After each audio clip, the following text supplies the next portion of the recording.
ప్రకృతి బొగ్గును ఎలా తయారు చేస్తుందో, ఎంత సమయం పడుతుందో ఒక్కసారి ఊహించండి.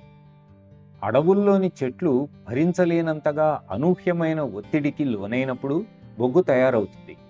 మరొక విధంగా అదే బొగ్గు వేడి, ఒత్తిడుల ఫలితంగా వజ్రంగా మారుతుంది.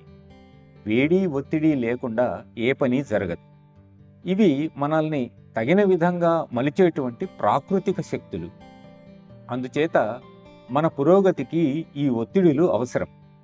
మన సంస్కారాలే ఇటువంటి ఒత్తిడులు. ఇవి మన మంచికే. మనం మన సంస్కారాలను శత్రువులుగా చూస్తే అవి శత్రువులుగానే మారతాయి.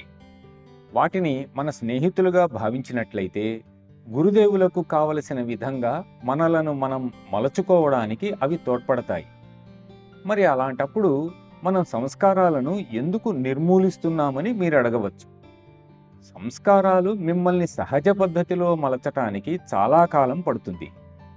అది కూడా మీరు వివేకంతో వాటి పనిని అడ్డకించకుండా ఉంటేనే.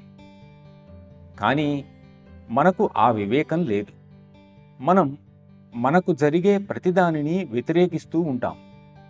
సుఖం లేని జీవితాన్ని సుఖమయం చేసుకోవాలనుకుంటాం.